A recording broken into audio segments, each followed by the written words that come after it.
Үчүнчү суроо, Мегаком 5 класстын баласынан баштап 80-деки аксакалга чейин бардыгы билет, бир эле кишинин Мегакому болгондугун.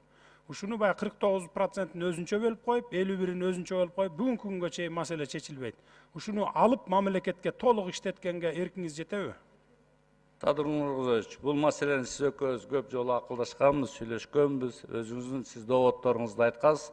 Азыр иш доследованияга кетти. Мен ишенем, ошонун бардык негиз болуп мамлекетке алууга мүмкүнчүлүктөр барды. То есть аракет кыласыз, Сөзсүз түрдө. Анан эң акыркы суроом, мына Кумтөр боюнча мен суроону бербей эле коеюн дедим элем, Максат Сабиров коллегам берип калды.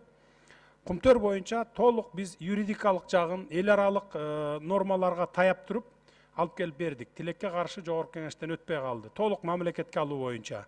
Эмне үчүн дегенде, баягы официалдуу түрдө көргөзгөндөрү менен жашыргандары менен биригип 1 миллиард доллар канадалык ишкерлердин чөнтөгүнө агылып кетип атат. А биздин жалпы бюджетибиз 1 миллиард. Биздин бюджет менен барабар болуп атат. Ушуну алууга, мамлекетке алууга кандай көз карашыңыз? Токтотуп коелу убактымды.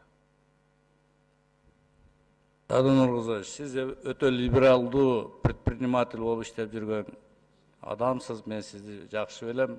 Национализация жөнүндө мен азыр сизден суранат элем, ушул маселелерди токтотуп турсак. А сүйлөшүүлөрдү биз сөзсүз түрдө мамлекеттик комиссиянын негизинде жүргүзөбүз. Кудай буйрса, биз жакшыртууга аракет кылабыз сөзсүз түрдө. Ал эми бардык жана сиз айткандай болуп калса, кыйын эле болуп калат го мамлекет үчүн. Жантөрө Жолдошевич, эч убакта кыйын болбойт.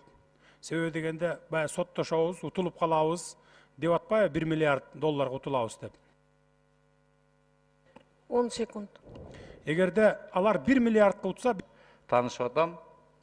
Керек болсо сизден дагы, башка мүчөлөрдөн дагы консультация алууга мен даярмын. Бул маселени өтө аяр мамиле кылайлы деп мен чакырат элем. 4 секунд сурап атат. Жантөрө Жолдошевич, кептин ачыгын айтып коюш керек, ал мамлекеттик комиссия эшектин тушагын дагы чечпейт, себеби өзүлөрү аралашып алган адамдар ошол комиссияда отурат арасында. Рахмат, көңүл